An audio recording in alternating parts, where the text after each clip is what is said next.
For more on the EU summit, the Syria crisis, and much more, we're joined by Kurt Volker, a former U.S. ambassador to NATO. Just watching Kate's piece, you tend to forget about Iraq and their battle with ISIL and the strategic positioning to try and get Mosul back, because Syria just seems to suck the oxygen out of the room, doesn't it? It does, but you have to remember that they're actually connected, that when you look at the problems in Iraq and the problems in Syria, there's a lot of similarity. You have a disaffected Sunni population in both countries. ISIS is straddling the territory of both countries and connecting those two. You have a Shia government in Damascus that's been, killing its own people. You have a Shia government in Baghdad which has been trying to fight ISIS, but at the same time is treated with suspicion by some of the Sunnis there. And you have Kurdish minorities in both countries. In Iraq, effectively a state. In Syria, really fighting alongside some of the terrorists in some cases. Yeah, and if we wanted to connect the dots and stay here for about 45 minutes, we could start talking about Brussels as well. But let's keep it focused here. Talk to me about the EU-Turkey deal. How significant is this? Well, I think it is a step. There is a potential for a much larger refugee crisis in Europe this year, even than we had last year.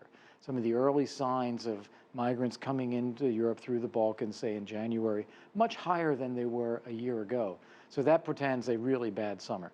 So what the EU is trying to do is keep these people corralled in Turkey, in camps there, and give Turkey assistance in helping them do so.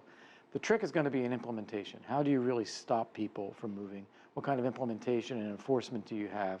And is Turkey really going to be capable of this? And is Turkey really dealing with refugees in a way that's going to be stable in Turkey? We've seen the bombings there. We've seen the Kurdish groups in Syria perhaps launching strikes inside Turkey. It's very volatile still.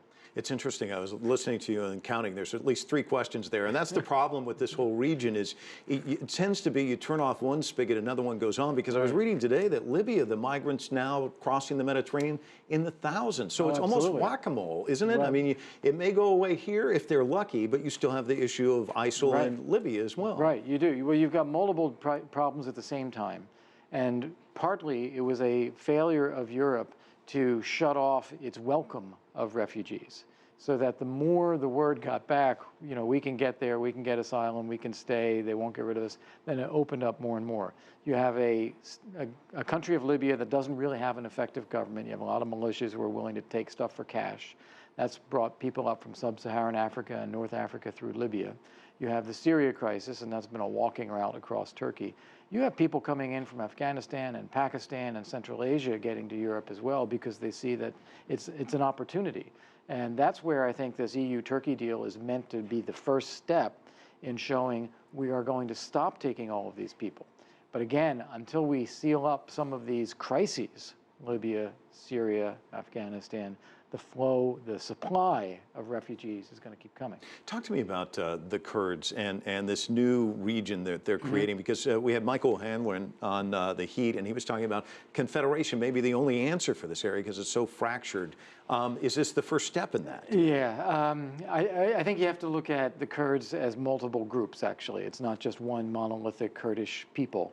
You have the Kurds in northern Iraq, which have a region, the Kurdistan Regional Government, the KRG portion of Iraq, very stable, very prosperous, good relations with Turkey. They also oppose the PKK terrorists.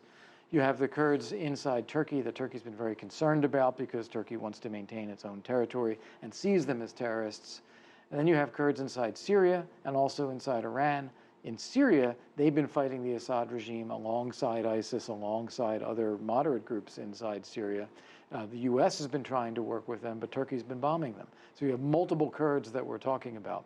As for what happens in the future, I think when you look at Syria, it is impossible for me to imagine that this reemerges as a unified independent state again. It's too fractured.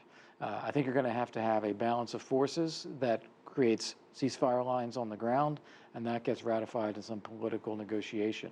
That's not what the negotiations are about right now, because there isn't a balance of force. It's the Assad regime winning again with Russian and Iranian support. Uncoupling all of the complexities of the region. Thanks so much for coming in. Really appreciate it. Thank you for having me.